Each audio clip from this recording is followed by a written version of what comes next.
But we want to start with some delicious holiday food. So I'm going to go to the kitchen to make traditional mincemeat pies with Chef Jason Parsons. Give him some love. Hey. Can't wait for that. All right, Chef. This recipe has a twist to it. Am I right? It does. It does. A little Canadian twist. But before I get into the twist, though, I want to tell you about traditional mincemeat pies, because this is like generations after generations. You know, it's one of those pies that if you walk into England, I was just in England just recently to see my mom, and I go into my uncle's house, and I don't think I'd said hello before a mincemeat pie was shoved in my mouth. It's Christmas. You got to eat mincemeat pies. First things first, how is Mummy? She's doing fantastic. Yeah. She's doing great. Second thing second, can you please talk to your people and ask them to explain why it's called mincemeat when there's no meat? There's no meat. But you know what? Nothing is ever that simple, okay? Right. Come on. The thing is, so a mincemeat pie, first of all, it does have beef suet in it. Okay. So the fat, sure. Instead of your butter, or you can step up to lard, we've gone even further up to suet, which is just that really flavorful fat, right? Okay. But also, once you put everything together, the texture, it kind of looks like ground meaty. beef. Yeah. It feels meaty. Exactly. Okay, all right. That's a good explanation. You're off the hook now. How do we start? Well, okay, first of all, it's all about these ingredients, because, you know, it's kind of, mincemeat pie is kind of your Christmas pudding, right. Or your Christmas cake. You know, it starts off with great raisins, sultanas. You know, you can use Thompson raisins. You can mix it up a little bit. Okay. If you know, don't deviate too far from tradition. If you've got, but if you want to, you can throw some, you know, dried cherries in there and things like that. But then it wouldn't be mincemeat pies.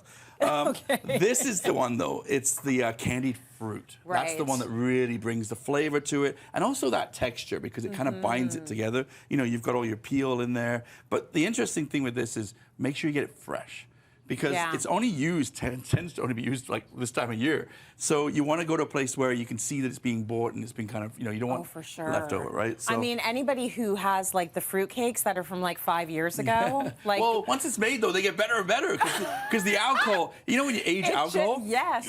You know, in England, you've got aged alcohol and aged fruit cake and aged Christmas pudding, because a lot of it is just great. It gets better and better year after year. But yeah, go somewhere where you know it's going to be fresh, the candied fruit.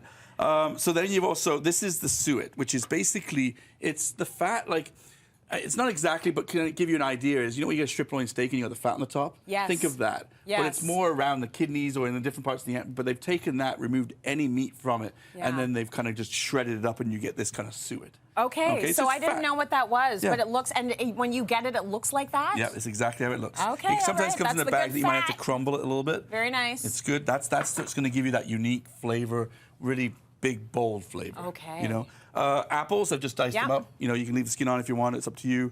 Brown sugar. Our twist, though, is I've backed off the sugar because we're going to add some Canadian maple syrup in there. Oh, yeah. You know? And then we're actually going to do some apple brandy in there as well, because you need the booze, right? So it's all sounds good to me. And then the citrus. We got lemon juice with zest. We got orange juice with zest, nutmeg. And then we have the winter spice, which is the cozy spice. Right. You know, so everything we smell this time of year, right? Cloves, cinnamon, things like that. Now you can see I always measure things out perfectly. Just dump it in. You know, we put the recipe online. You don't have to worry about it. Exactly. But you want a good amount of peel in there, right? But the easy thing with this is it's you know, basically you're just going to mix all the ingredients except for the actual brandy. Right. So and there goes the fat right in there. Look at that. Oh, that's good stuff, right? Brown sugar's going in, you know, that's a little crunchy now, but there you go. And obviously your juices, and this is where the juices are important, because it's going to be a little wet and sloppy kind of thing, but that's good because it will actually marinate overnight. Okay.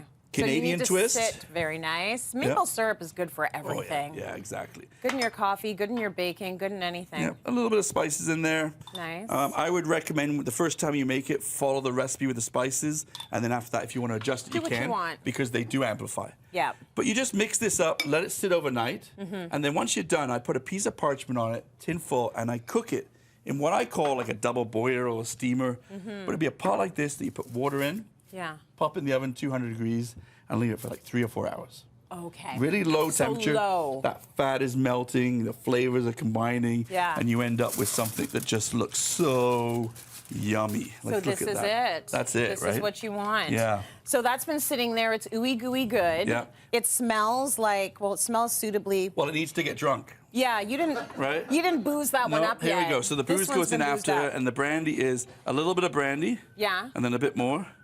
And then when you've got too much, you add put more. in some more. Yeah. Okay. It's a good recipe.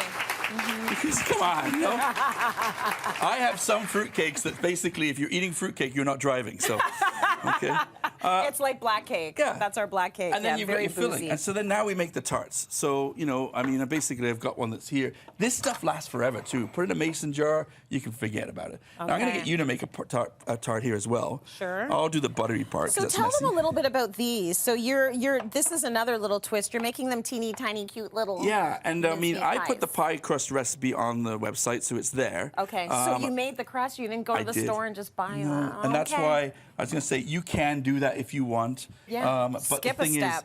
is, you want a good pie crust, and yet you're just going to take this, Yeah. and you're just going to kind of pull it out like that, put it in, and push it. Nice. Okay, this dough is very forgiving, but just around like that. My claws are ruining all the recipes. Yeah. Like I'm poking You can right. perforate it for us in a minute. So. All right. And then you just basically, and this you want to fill it quite high. So we've Right? got a little under a minute, chef. Perfect. We're fine. Oh, we got time to do this. Yeah. So we're going to do that, and then we're going to put the other one on top, so make the smaller one. So it doesn't matter how much I fill it or how little I fill it. You want to Can I fill it really all the way full, around? right? Okay. Here's the most important thing, though, is take your nails or the Yes. knife and do a little air vents. Oh, I got you. Yep, there you go. You got There it? you go. Perfect.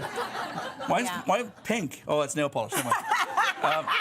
It's Christmas. It's my twist on the recipe. Bake them 400 degrees for about 15, 20 minutes. When Yeah. they are out of the oven, take them out right away. Okay. But look at how insane they They're are. so and, I mean, cute. But the nice thing is you could pop these in the freezer Yeah, and lovely. have them next year. They are absolutely beautiful. Cityline.tv for the recipe. Thank you for that, chef.